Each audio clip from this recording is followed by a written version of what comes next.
Good morning, guys. This is Ellappa Halgodi, Assistant Professor, Computer Science Department, SGBIT. So, today we are going to discuss Big M method. The Big M method concept it comes in Module 2 of Operations Research subject. In Module 2, we already discussed the algebraic method and a tabular form method.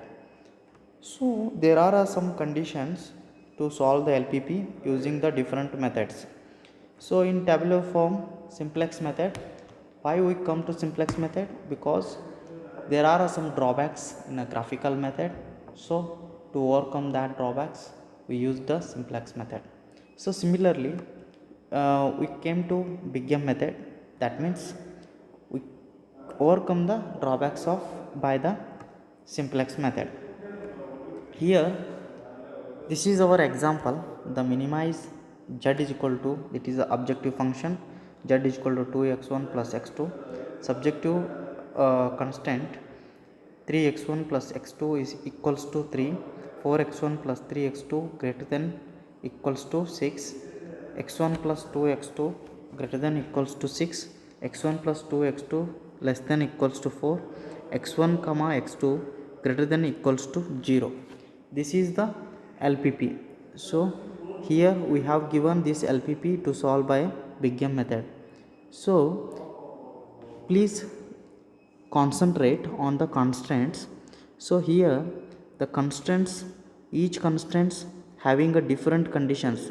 In first constraint equals to, second constraint greater than or equals to, third constraint less than or equals to. So these are the three constraints came in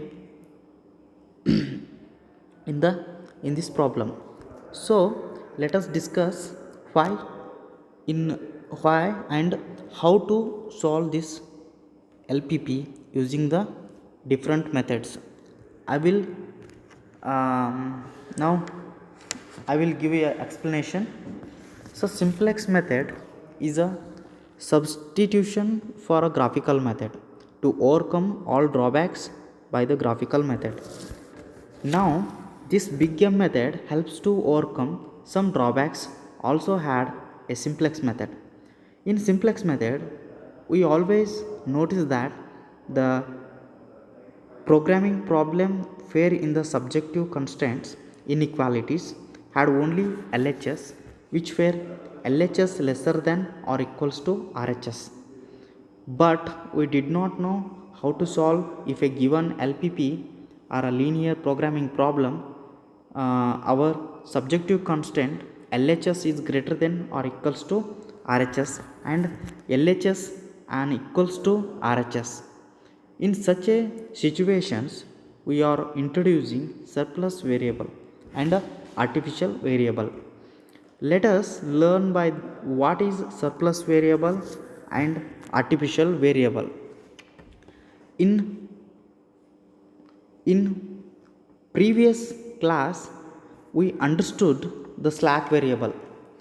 So slack variable is a nothing but a positive variable that is added to the LHS part of the subjective constraint inequalities in order to convert them into an equations.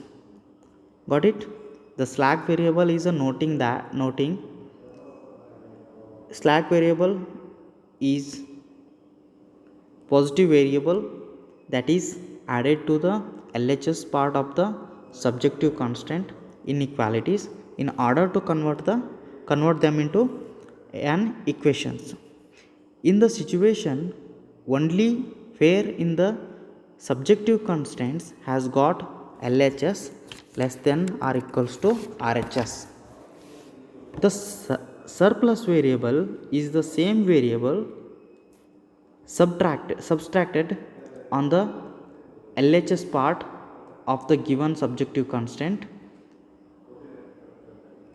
is greater than or equals to RHS, and along with the surplus variable for the same equation for the same subjective constraints equalities, we will also be added an artificial variable. Once again, the surplus variable is the same variable subtracted on the LHS part of the given subjective constant is greater than or equals to RHS, and along with the surplus variable for the same equation for the same subjective constants equalities, we will also be add an artificial variable. A surplus variable is nothing but a positive variable which is subtracted from the LHS part of the given subject to constant inequalities, and also we will have an artificial variable added only in the case where in the subjective to constant has got LHS which is greater than or equals to R edges n. If in case we have the LHS which is equals to RHS, then we will only add the artificial variable. If in case we have the LHS which is equals to RHS, then we will only add the artificial variable. Then we will not be in the need of any slack or a surplus variable. Slack variables are used only when in the subjective constraint the LHS are less than or equals to RHS part, and surplus variable is used along with the artificial variable only when the LHS part of the subjective constraint is greater than equals to the RHS part. So this is the way we are going to distribute the problem. So if the constant having the condition lesser than or equals to RHS, the LHS is lesser than or equals to RHS, then we are using slack variable.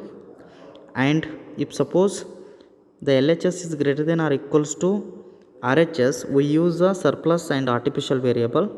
If the LHS equals to RHS, that time we use the artificial variable in the constant. So this is the concept in a Big M method. So how we overcome from the simplex method. So let's start the problem in a next class.